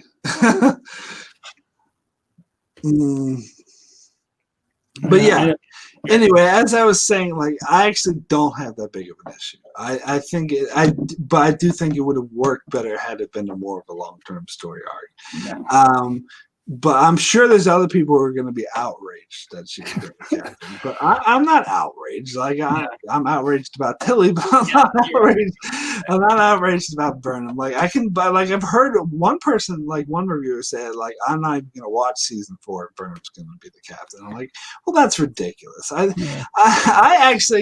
I think even though I might have some issue with the logic in the universe in universe, I think this show will be better for her being captain.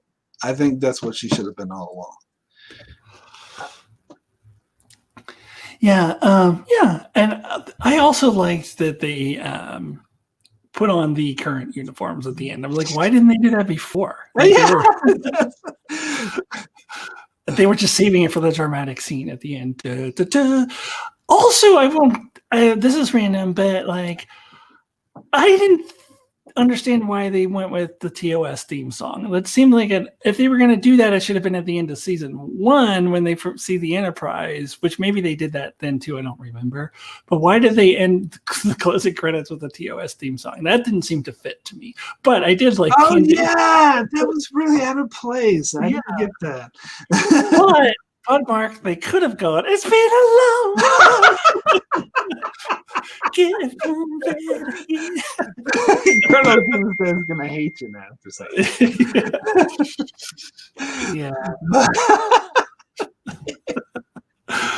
Yeah, I didn't quite get that. That kind of took away from it a little bit, but I did like the ending that they put on the new uniforms. But did you like the Gene Roddenberry quote? Yeah, that was fine. But then going into the TOS theme song was weird. Yeah, I didn't like this Gene Roddenberry quote. That was that's kind of how it was there.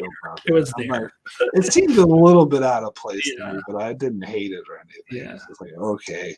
But yeah, the theme song, the TOS theme song felt really out of place. Yeah. But we've talked so much about Burnham becoming captain. What about her through story arc for this season? Like, I don't know. I feel like she still had to be the one that kind of always saved the day. It's particularly that Adira stuff we already talked about. But yeah, definitely in the Adira stuff earlier in the season. But she had nothing to as you pointed out, they built up the burn. They built it up, and she had nothing to do with that. Absolutely nothing to do with that. But she had to do with defeating Osira, though. Yeah, but that was this time. That's only part of it. Like the burn was, and I mean, the burn arguably was bigger than Osira because if that Kelpian, I forget his name now, Sakal or whatever. See, I do agree that she doesn't have to be the center of the universe this season like she was in the previous season. I totally agree. But even though she's not the center of the universe, she's still. Like when she does appear, she's doing. Yeah, but then it was. I'm sorry, I always forget her name. The Helms, not the Helms person, the person who sits next to. I can't remember how to pronounce it. She's like. I don't want to assume her nationality either. She has an accent.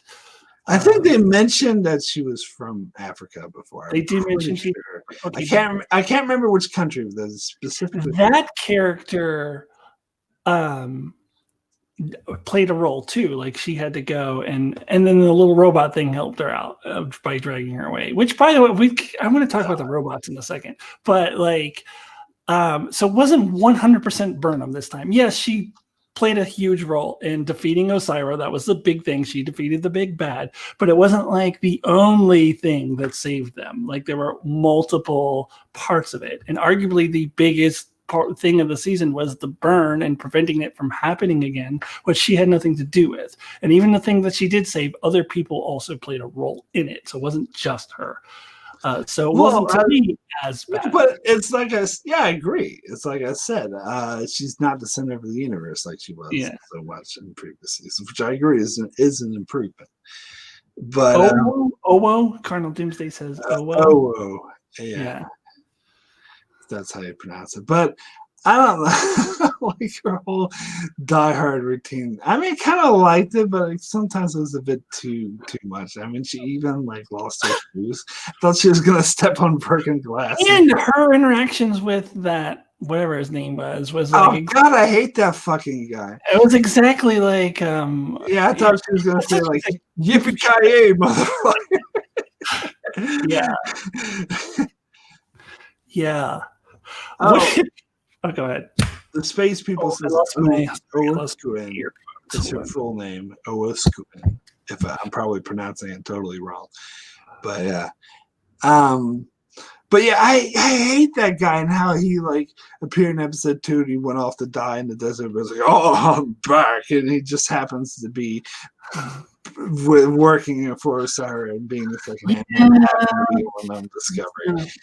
And plus, I don't like that character. I would say the actor, but I'm pretty sure the actor is doing what the director and the writers are telling him to do. So I don't think Yeah. it's so much the actor's fault. It's just the way they portray that character. It's like he's such a cliche.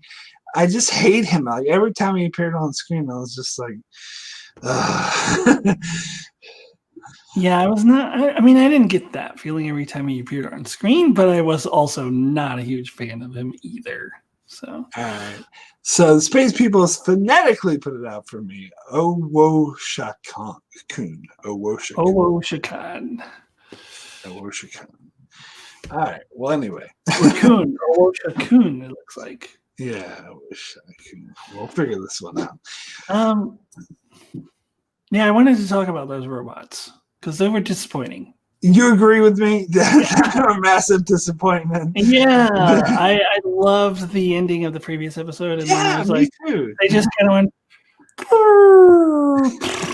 Or like they didn't really. I don't know. They didn't live up to expectations. Now it seemed par for the course for this season. It's like they show up like, oh, we'll save the day. It's like, these robots are just gonna be awesome. They just like get all blown up in the next scene. I'm like, what? Well, another one did save. Yeah. Oh, worship. Yeah. Oh, worship. Yeah, but whoop-de-doo. Like, that's it. No, but I'm just saying it's more than just getting blown up. Yeah, but still. No, I agree. They were disappointing. I thought they were disappointing. All right. Well, Joanne. Oh, her first name is Joanne? Apparently. Yeah, okay. Cool. So we already mentioned we like Burnham's relationship with Book. I did kind of like that episode where she kind of had to choose between doing the right thing and doing what's ordered. So you don't think it's out of character for Vance to be like, oh, well, you always do the right thing, so you're going to be the captain now. Like, you were perfectly okay with that? No, it wasn't like he said you always do the right thing. It's you always do your thing. Yeah. Well, I was paraphrasing, but yeah. That's more correct. But yeah, regardless, you're okay with that. Yeah, it was the opposite. Like you don't always. Yeah. I didn't have a huge issue with that. Okay. I don't know. It seemed out of place for me, but whatever. So is that everyone? You got everyone covered now? Yeah, we're not gonna. We actually, I guess we did our mid-season discussion. So I was gonna say we're not gonna talk about Yum Yum, but that was in the first part. Of the season. Yeah, we talked about that. We talked about that in the last discussion. They had to write her off the show because she said Yum Yum. Yeah. Why did she come into the 32nd century? I mean, really, I think the writers really just changed their mind after the reaction. Well, I think because there was a lot of blowback after the so they just had to write. I think you're absolutely right. They had to write her off the show. But yeah, I think we've covered them all. I can't think of anyone else. All right, so rating of 1 to 10, season 3 of Discovery. What do you give? Wait, what? On a scale. Rating. I'm sorry, rating. Yeah. I'm sorry, I didn't hear you. I should have thought of this ahead of time. You should have known that you would ask this. Just jumping right off the top of my head, probably an 8. But I really enjoyed it. It definitely, obviously, as I agreed with you on some of the flaws that it still has. But I just, my enjoyment level was high. I really enjoyed the season. I enjoyed the fact that they were they were no longer running up against canon all the time. I was so against the idea of having a show in that time period, which you're right. Strange New Worlds, I think, might do a better job at it, but and having the characters that we've already seen that everybody already loves, the Pike, those versions of Pike, Spock, and Number One, I think helps that show a lot. But when Discovery was first announced that it's going to be taking place in that time period, I was like, really? Why? So I was very happy that they're now 1,000 years in the future, and I liked the world building that they did in this time period. So I found myself, despite some of the flaws, enjoying the season. So I think an 8 is about right for me. And that's how I think you and I differ because I do think that they could do a show set in that time period. Like I'm okay with that, and I think they could do it in a way that doesn't constantly bump up against. Well, I think they could now with Strange New Worlds. Now that they've established like those versions of. But even back then, I think they could. I just think that they didn't do a good job of it. And when they went to the, I agree. I do like some of the world building, absolutely, of the 32nd century. But to me, it's just like, as I said, I feel like it's like the same show wearing different clothes. That it brought a lot of the same issues with it. But so my rating, I would give it a 7. Okay, so it's weird that mine's only one number higher. Because I don't hate the season. Yeah. I don't. Like I said, there's some things that I really love about the season. There's some things I think, because we talk about this in this discussion, like there's stuff with the Stamets being angry and the relationship with Stamets and Nadira, and like some of the world building. I love the build up to finding the Federation. I love Vance. There's a lot of stuff I thought really, really worked. I think it's just overshadowed by a lot of issues that I really had, and I really do feel that the show needs to improve more than this in order to be, for me to consider like a really great Star Trek show. So I don't think it's terrible, but it's a 7, so it's decent. Oh, I just want to address Don in the chat. Can they please give number 1 an actual name? I don't know if they will, but I don't want them to do the running gag for the whole run of the show, however many seasons it is, of what's your name? I don't have to tell you my name. What's your name? Or like she's about to say her name and it gets cut off, or like they just keep doing stuff like that for 7 seasons. Cardinal Doomsday points out they did give her a name. It was Una. No, I didn't think that was actually her name. You don't think that? I'm pretty sure that was her name. No, I thought that was a joke because Uno is number 1 in Spanish. No, I thought they were actually making that her name because. I didn't think that was her name, but maybe it is. I don't know. Let's legally change your name. Yeah. I mean, I'm a bit worried, honestly, about Strange New Worlds, especially when I hear they're having a lot of original series characters like Kirk and Sulu. Like, you don't need to do that. That's kind of actually. No, I don't want them to do that. Yeah, they've got an original series character. You don't need. Yeah. No, I don't like that. I hope they're like a cameo guest stars and not series regulars. Like, because but anyway. So anyway, I guess we'll go ahead and end our discussion there. Thanks so much for joining, and I guess like not much for you to plug, but you just want to say hello, whatever, goodbyes and farewells. Well, I might have a surprise coming. I haven't 100% decided yet, so but I will let you know next Thursday when I see you again for our Expanse discussion. What are we up to now? Episode 7. Yeah, episode 7. So I might have one thing in the works. But other than that, I will see everybody next week with Mark. And is it going to be Don or Darren? Do we know for sure? We don't know for sure yet. All right. Well, whoever it is, one of you guys. Darren's going to get back to me, and if he can't make it, Don's going to fill in. So I will see you then for the Expanse discussion, and and maybe I will have an announcement then about one thing that I will do separate from these discussions, but we'll see. So thanks for having me, Mark, and it was good to rehash Star Trek Discovery, and we are at the end of our, I think, 23 weeks straight of Star Trek. Felt like it's like almost a half a year, wasn't it? Yeah. I am going to go through some Star Trek withdrawals, and it's time to go ahead and cancel my subscription to CBS All Access. Yep, I already did that. Oh, you already did that? I don't know. I was thinking of maybe watching The Stand. I watched the first episode and I was really unimpressed. So I don't know if I'll bother with the rest. I've heard that it gets better after the first episode. Oh, really? Oh, maybe I'll check it out. But I haven't watched it either. I decided to exchange my CBS for HBO Max. Oh, fair enough. HBO Max costs a little bit more. Yeah.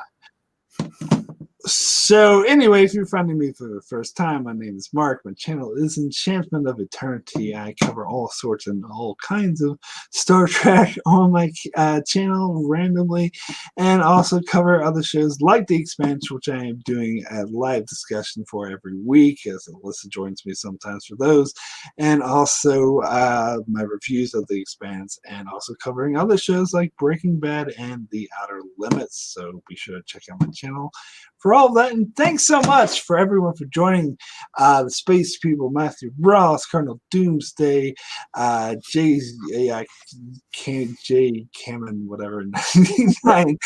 And everyone joined this chat, everyone who's watching in the archives. Thanks so much for joining. Alyssa, thanks for joining.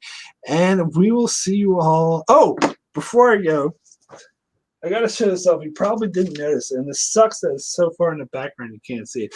I got my Defiant. I'm so happy about this. I think it's so cool. Anyway, thanks everyone for joining, and we'll see you all later or next time or whatnot.